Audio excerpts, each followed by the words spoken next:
दिया करूं। यदि माली होता तो मालाएं पहनाता, लेकिन है नहीं, मैं माली नहीं।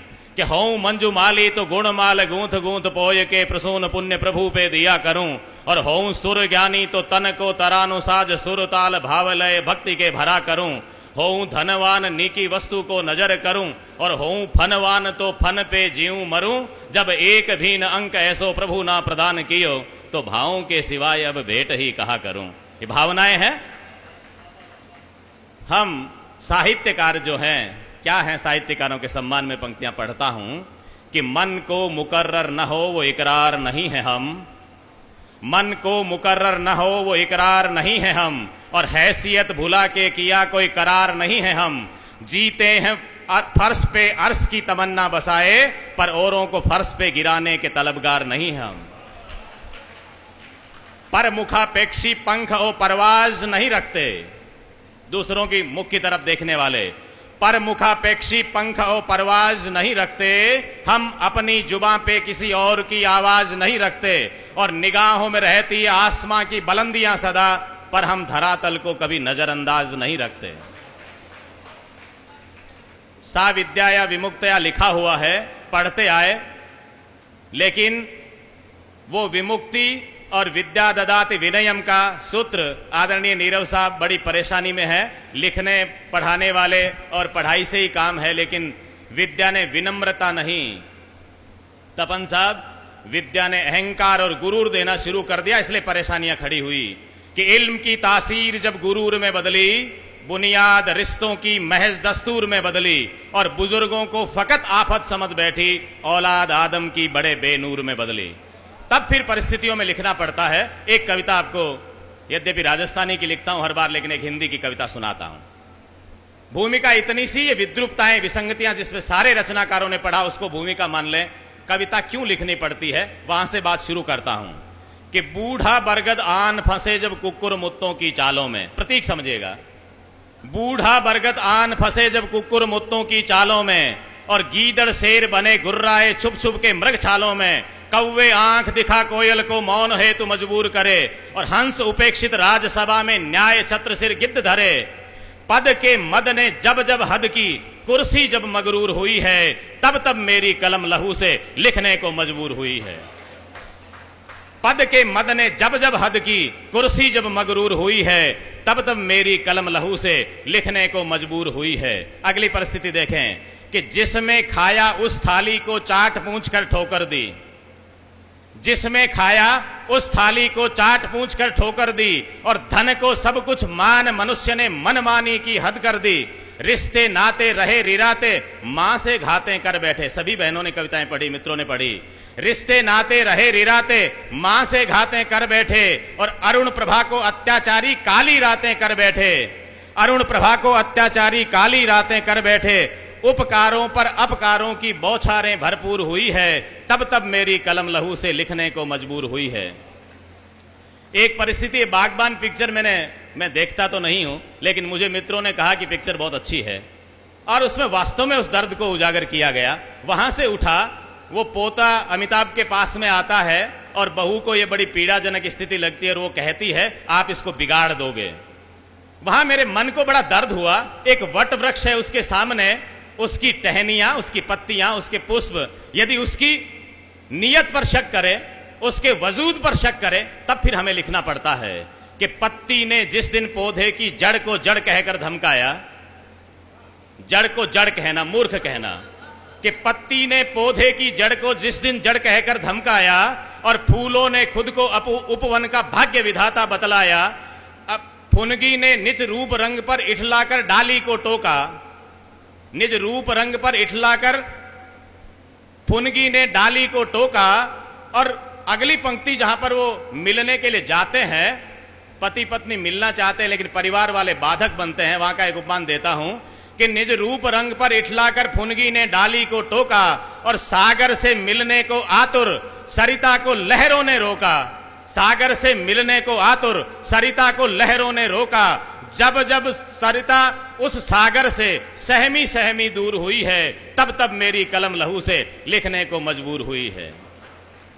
और अगली पंक्तियां, पहले तो मनुज देपावत ने लिखा था कि रे देख मिनख मुरझाए रहो मरनासू मुश्किल है जीणू, ए खड़ी हवेलियां हंसे आज इन झोंपड़ियां रो दुख दूणू, ए धनवाड़ा थारी कायारा भक्षक बनता जावे रे, तू जाग खेतरा रखवाड़ा आ बाढ़ खेत ने खावे रे, फण किचर काली ए सांपा रो जहर जो पिए आज जहर झाग रे, धोरा वाला देश जाग रे। तब मैंने वहां से लिखा आज स्थितियां क्या हो गई, इस दंद फंद के दौर ने हम सबको बड़ा बेचैनी में डाल दिया है। तब मैं लिखता हूं कि दंद फंद का दौर निराला भव बंधन पर भारी है, भले ही भव बंधन से छूट जाए लेकिन दंद फंद से नहीं छूट सकते। दंद फंद का दौर निराला भव बंधन से भारी है।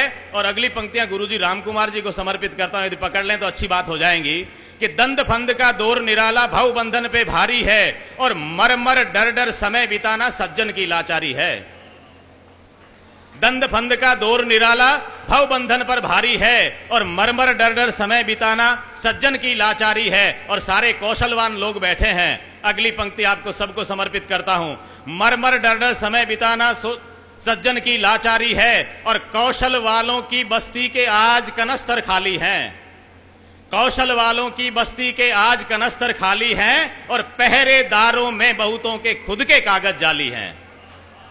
कौशल वालों की बस्ती के आज कनस्तर खाली हैं, और पहरेदारों में बहुतों के खुद के कागज जाली हैं। और छंद फंसे जब छल छंदों में, नीरू साहब आप छंद की जिनकी बात करते हैं, छंद फंसे जब छल छंदों में तो हरि चंदों की धूर हुई है, तब तब मेरी कलम लहू से लिखने को मजबूर हुई है। अंतिम बंद पढ़ता हूं। परिस्थितियां क्या है आप सब देखें, कई अधिकारी बैठे हैं और मेरे परम मित्र रवि जी बैठे हैं, वित्त विभाग को संभालते हैं। सबसे बड़ा कबाड़ा इस वित्त ने कर दिया। समन कवि से कहा गया कि समन तुम्हारे बाग को तो उजाड़ा नहीं, तुम्हें जब नुकसान नहीं हो रहा तो तुम क्यों बोल रहे हो। समन सारे कवियों का प्रतिनिधि है। समन ने कहा देख मित्र, मेरा तो कुछ बिगड़ नहीं रहा है, लेकिन परेशानी है, मैं संवेदनशील व्यक्ति हूं, इसलिए मैं असहनीय को सहन नहीं कर सकता। समन ने लिखा कि समन पराए बाग में दाख तोड़ खर खाए, दूसरे का बाग उसके दाग को तोड़ करके गधा खा रहा है, और वो छड़ी लेके भागता है, गधे को निकालता है। कवि ने कहा तेरा क्या लग गया। सामान्य आदमी ने कहा, समन ने उत्तर दिया कि समन पराए बाग में दाख तोड़ खर खाए, अपना कछु बिगड़े नहीं पर असही सही न जाए। मेरा कुछ बिगड़ नहीं रहा, लेकिन असहनीय बात सहन नहीं कर सकता। वो असहनीय आज क्या हो रही है सुनिएगा, कि सरे आम सौदों में हमने ओहदों को बिकते देखा है। सरे आम सौदों में हमने ओहदों को बिकते देखा है।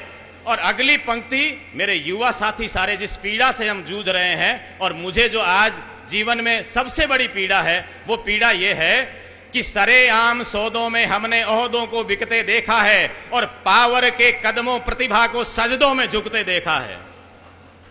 सरे आम सौदों में हमने ओहदों को बिकते देखा है, और पावर के कदमों प्रतिभा को सजदों में झुकते देखा है। राजनीति के कृष्ण युधिष्ठिर तक को इसमें पेल गए।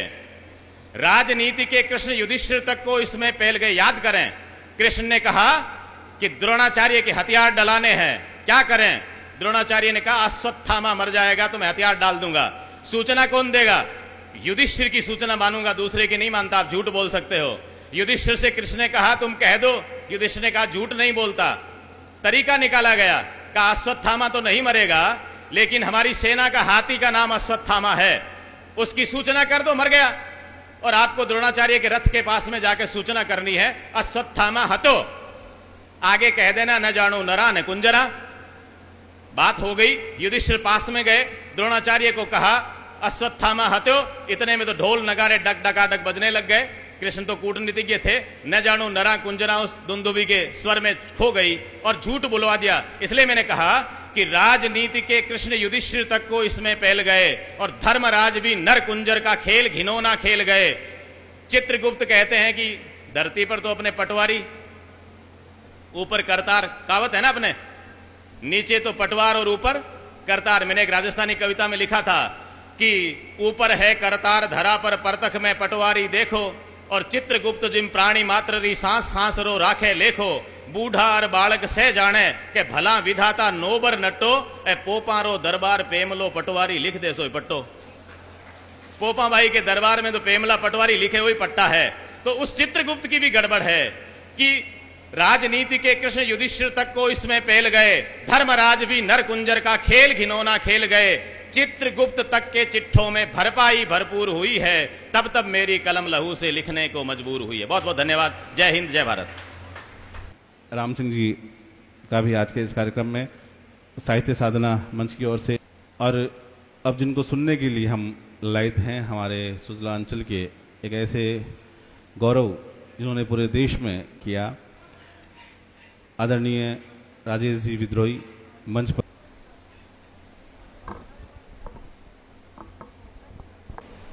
कुछ भी होने से पहले मैं साहित्य का एक अनुशासित विद्यार्थी हूं। बदलने को बहुत कुछ आज भी अक्सर बदलता है,